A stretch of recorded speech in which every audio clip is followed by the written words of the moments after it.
Assalamualaikum warahmatullahi wabarakatuh. Perkenalkan, nama saya Itina Atipa. Di sini saya akan menjelaskan materi pertemuan keempat manajemen sumber daya manusia, yaitu dengan judul pendekatan pengelolaan manajemen sumber daya manusia. Konsep Human Resource Management dan Human Capital Management.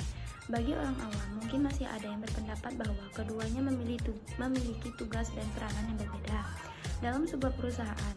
Sebagian orang lainnya mungkin sedang mempertimbangkan kedua konsep ini dan ingin menciptakan sebuah improvement. Definisi Human Capital Management dan Human Resource Management. Definisi Human Resource Management, pengertian Human Resource Management atau dalam bahasa Indonesia disebut dengan manajemen sumber daya manusia telah dikemukakan oleh banyak ahli. Salah satunya menurut Sony Sumarsono dalam bukunya Ekonomi Sumber Daya Manusia dan Ketenaga Kerjaan.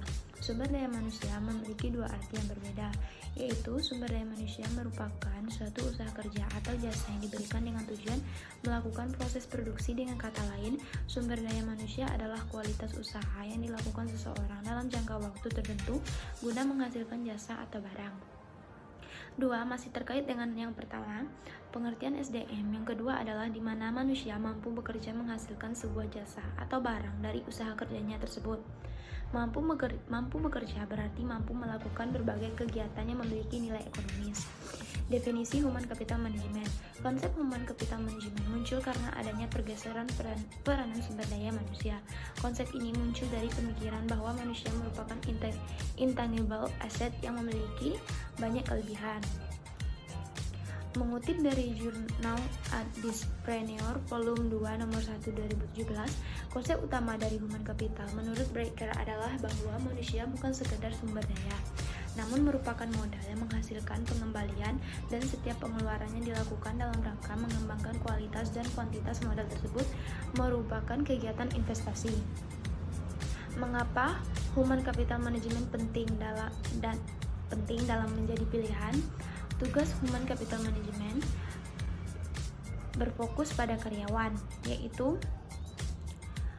rekrutmen. HCM membuat database sekaligus mengumpulkan talenta berbakat. Jika perusahaan membutuhkan karyawan baru, ia akan merekrut kandidat terbaik sesuai kriteria, sehingga perusahaan mencapai tujuannya.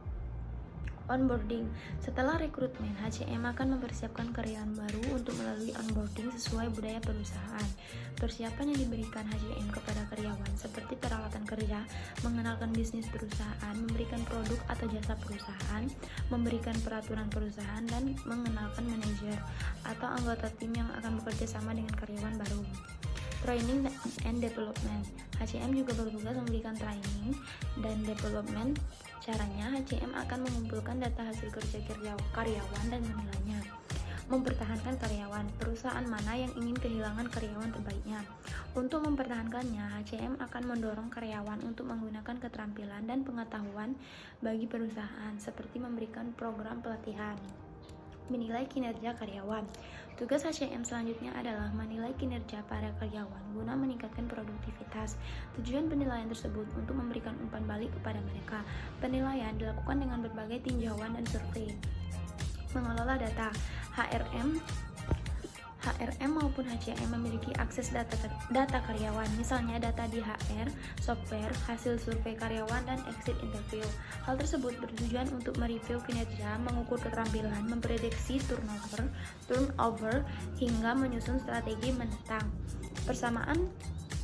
Persamaan profesi Human Resource dan Human Capital adalah persamaan dari HRM dengan HCM adalah keduanya mengatur aspek dari manusia atau karyawan sebuah perusahaan dengan menggunakan sistem manajemen.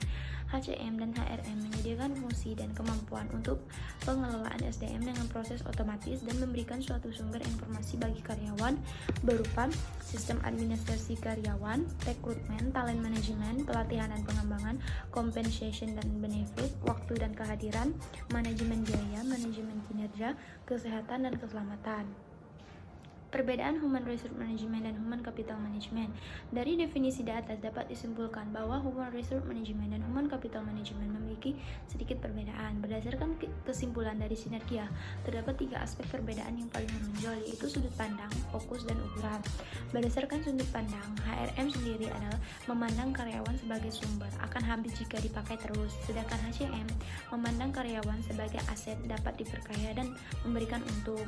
Perbedaan di bagian fokus yaitu HRM sendiri memfasilitasi dan memenuhi kebutuhan karyawan termasuk kesejahteraan, sedangkan HCM sendiri pengembangan SDM agar nilainya semakin bertambah dan dapat berkontribusi secara maksimal.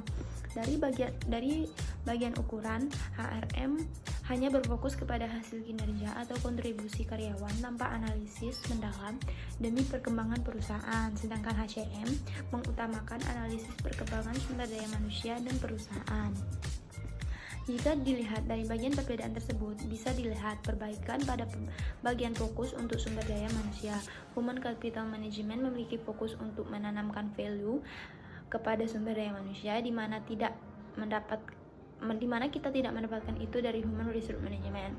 Perbedaan tersebut akan mempengaruhi perbuatan program kerja, strategi organisasi, pemberian fasilitas, analisis kerja, dan produktivitas karyawan, dan hal lain yang berkaitan dengan perkembangan karyawan.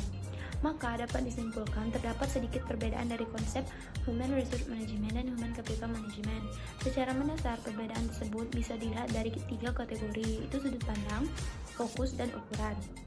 HRM memandang manusia sebagai sumber, suatu saat bisa habis jika dipakai terus-menerus, sedangkan HCM memandang manusia sebagai modal, memiliki value yang mana jika diinvestasikan dengan baik akan memberikan keuntungan atau return of investment. Untuk meningkatkan kualitas SDM, Human Capital Management dianggap lebih efektif dan memberikan manfaat yang luas, di mana manfaat tersebut bukan hanya bisa dirasakan di lingkungan perusahaan, tetapi juga terhadap perekonomian negara. 3 pendekatan pengelolaan sumber daya manusia akan dibahas di bawah ini, yaitu antaranya pendekatan mekanik, pendekatan paternalisme, dan pendekatan sistem sosial. 1. Pendekatan mekanik atau klasik. Perkembangan di bidang industri menggunakan penggunaan mesin dan indera elektronik membawa kemajuan yang cepat dalam efisien kerja. Dalam pendekatan mekanis, jika ada perlawanan dengan energi kerja, maka elemen manusia dalam organisasi disamakan menggunakan faktor-faktor produksi lainnya. Sebagai akibatnya, kepemimpinan perusahaan cenderung menekan pekerja dengan upah rendah, sebagai akibatnya rendah porto produksi. 2. Pendekatan paternalisme atau paternalistik. Dengan berkembangnya pemikiran didasarkan pada pekerja yang semakin maju, berdasarkan pada pekerja yang memberitahu mereka bahwa mereka dapat pergi berdasarkan ketergantungan manajemen atau pemimpin perusahaan untuk menyeimbangkan dengan kebaikan bagi pekerja. Paternalisme adalah konsep yang mencurigai manajemen sebagai pelindung karyawan. Berbagai jenis bisnis telah dilakukan oleh para pemimpin perusahaan sehingga non-pekerja mencari sumbangan berdasarkan pihak lain. Pendekatan ini mulai menghilang selama tahun 1930-an. Pendekatan sistem sosial, human relation.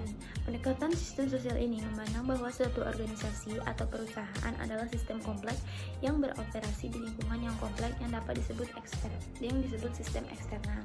Manajer mengakui dan menyadari bahwa tujuan organisasi atau perusahaan hanya akan tercapai jika ada kerjasama yang harmonis antara sesama karyawan, bawahan, dan atasan, dan interaksi yang baik antara semua karyawan.